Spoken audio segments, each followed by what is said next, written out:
Hi students, आज हम पढ़ने जा रहे हैं क्लास 10th का केमिस्ट्री का chapter number 4 carbon and its compound. और ये बहुत इंपॉर्टेंट चैप्टर है। इसमें काफी अच्छे अच्छे टॉपिक्स हैं समझने के लिए और काफी इंपॉर्टेंट टॉपिक्स जो हैं इसमें से बोर्ड में आते हैं। तो चलिए स्टूडेंट्स स्टार्ट करते हैं कार्बन एंड इट्स कंपाउंड। अब कभी सोचा है कि कार्बन का चैप्टर हम क्यों पढ़ रहे हैं, जबकि देखा जाए तो ऑक्सीजन जो है हम सांस लेते हैं, इनहेल करते हैं, ऑक्सीजन हमारे लिए बहुत ज्यादा इंपॉर्टेंट है। लेकिन हम ऑक्सीजन का चैप्टर नहीं पढ़ रहे, कार्बन का पढ़ रहे हैं। क्यों? क्योंकि कार्बन जो है ये ऑर्गेनिक मटेरियल में या लिविंग थिंग से जुड़े हुए मटेरियल जो होते हैं उसमें कार्बन कहीं ना कहीं प्रेजेंट होता ही है, किसी भी फॉर्म में हो। हमारे फूड के अंदर प्रोटीन में, फैट में, कार्बोहाइड्रेट में, सभी के अंदर कार्बन होता है। हमारे डीएनए में कार्बन होता है। तो कार्बन एक ऑर्गेनिक मैटर का या एक लाइफ का बहुत इंपॉर्टेंट एलिमेंट है, इसलिए हम कार्बन के बारे में पढ़ रहे हैं। अगर इसकी एबिडेंसी देखी जाए कि कार्बन कितना एबंडेंट होता है, तो अर्थ क्रस्ट में कार्बन जो है ये 15th मोस्ट एबंडेंट एलिमेंट है। मींस कार्बन जो है हमारे अर्थ क्रस्ट में 15 सबसे ज्यादा पाए जाने वाला एलिमेंट है। और कितना परसेंटेज में है? 0.025% में। और पूरे यूनिवर्स के अंदर हाइड्रोजन, हीलियम और इन सब के बाद एक फोर्थ एलिमेंट है कार्बन बाय मास, वजन के हिसाब से कार्बन चौथा सबसे ज्यादा पाए जाने वाला एलिमेंट है पूरे यूनिवर्स के अंदर। तो कार्बन काफी इंपॉर्टेंट है, इसलिए हम कार्बन का चैप्टर पढ़ रहे हैं। तो अब इसकी कुछ बेसिक प्रॉपर्टीज पढ़ते हैं कि कार्बन का सिंबल जो है वो C से रिप्रेजेंट किया जाता है कार्बन को। कार्बन का एटॉमिक नंबर 6 होता है, एटॉमिक मास होता है। कार्बन के 3 आइसोटोप्स होते हैं, C12, C13, C14। तो C12, C13, C14, इसमें जो आपको सबसे कॉमन देखने को मिलेगा वो C12 और C14 देखने को मिलेगा। 3 आइसोटोप्स हो गए। कार्बन की वैलेंसी होती है 4। वैलेंसी का मतलब क्या है कि हर एटम जो है उसको अपने आउटर मोस्ट शेल में प्रॉपर पूरे इलेक्ट्रॉन्स करने पड़ते हैं, या तो 0 या 8 हो। मींस कि इन्हें नोबल गैस की कॉन्फ़िगरेशन अटेन करनी होती है। तो कार्बन का अगर हम एटम देखें तो ये कार्बन का एक एटम है। तो देखेंगे इसके इनर मोस्ट ऑर्बिट में, सबसे अंदर वाले ऑर्बिट में 2 इलेक्ट्रॉन घूम रहे हैं और सबसे बाहर वाले ऑर्बिट में 4 इलेक्ट्रॉन्स हैं। मतलब इसे 4 इलेक्ट्रॉन्स और चाहिए। या तो ये चारों इलेक्ट्रॉन्स निकालेगा, 0 करेगा, या फिर 4 इलेक्ट्रॉन्स लेगा, पूरे 8 करेगा। तो कार्बन जो है वो ना तो 4 इलेक्ट्रॉन्स अपने दे सकता है किसी को, C4+ बना सकता है, और ना ही ये किसी से 4 इलेक्ट्रॉन ले सकता है जिससे कि ये C4- बना लेगा। तो कार्बन जो है ना तो अपने चारों इलेक्ट्रॉन किसी को दे सकता है, ना किसी से ले सकता है। इसलिए कार्बन क्या करता है? शेयर करता है। हम मेटल एंड नॉन मेटल्स में पढ़ेंगे टाइप्स ऑफ बॉन्ड के अंदर कि बॉन्ड्स 2 टाइप के होते हैं, एक होता है आयनिक बॉन्ड और एक होता है covalent bond. Ionic bond simple है कि जो इलेक्ट्रॉन लेने देने से बनते हैं, जिसमें एक चीज इलेक्ट्रॉन निकालती है और दूसरी चीज उस इलेक्ट्रॉन को ले लेती है। तो इससे जो बॉन्ड बनते हैं उन्हें हम बोलते हैं आयनिक बॉन्ड। कोवेलेंट बॉन्ड क्या होते हैं? जो शेयरिंग से बनते हैं कि एक एलिमेंट, एक एटम का इलेक्ट्रॉन उसके पास भी घूमेगा और दूसरे वाले के पास भी रिवॉल्व करेगा। तो इसे बोलते हैं शेयरिंग ऑफ इलेक्ट्रॉन, जिसकी वजह से बनते हैं कोवेलेंट बॉन्ड। और कार्बन वही करता है, कार्बन जो है कोवेलेंट बॉन्ड बनाता है।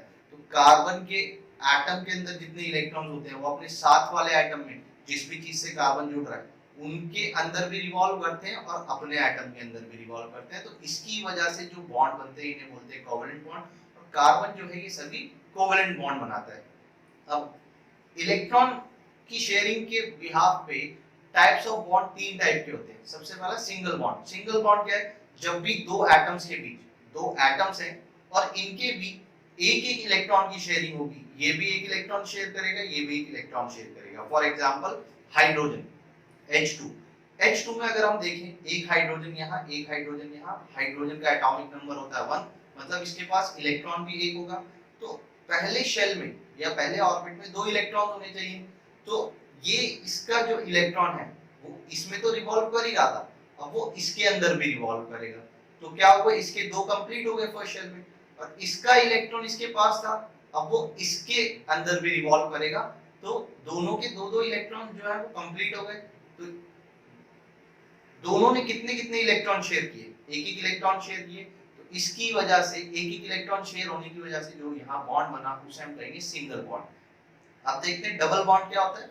डबल बॉन्ड जब भी दो एटम्स के बीच दो दो इलेक्ट्रॉन शेयर होते हैं, इसने भी अपने दो इलेक्ट्रॉन शेयर किए और इस एटम ने भी अपने दो इलेक्ट्रॉन शेयर किए, तो दो दो इलेक्ट्रॉन शेयर करने की वजह से जो बॉन्ड बनते हैं उन्हें हम बोलते हैं डबल बॉन्ड। फॉर एग्जांपल जैसे कि O2 के अंदर होता है, ऑक्सीजन का एटॉमिक नंबर होता है 8 और इसका इलेक्ट्रॉनिक कॉन्फ़िगरेशन जो है वो 2 and 6, मतलब इसके आउटर मोस्ट शेल में 6 इलेक्ट्रॉन होते हैं। तो ये एक ऑक्सीजन का एटम है, ये एक ऑक्सीजन का एटम है, इसमें 6 इलेक्ट्रॉन होंगे, इसके अंदर 6 इलेक्ट्रॉन होंगे। अब इन दोनों को दो दो इलेक्ट्रॉन चाहिए 8 करने के लिए।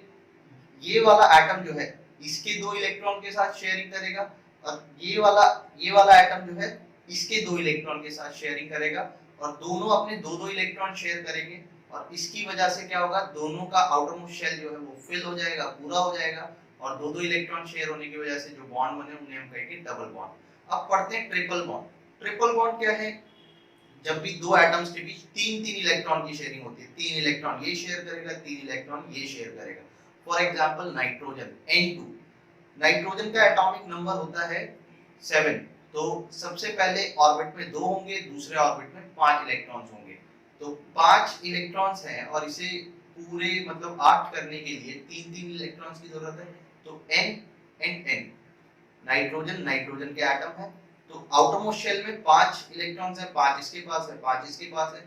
3 ये वाला इलेक्ट्रॉन्स देगा, शेयर करेगा, पूरी प्रॉपर देगा नहीं, शेयर करेगा, इसके पास भी रहेंगे, इसके पास भी रहेंगे।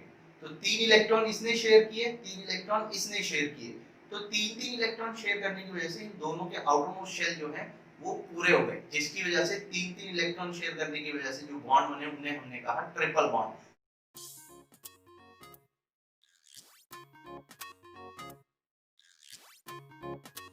अब पढ़ते हैं students versatile nature of carbon.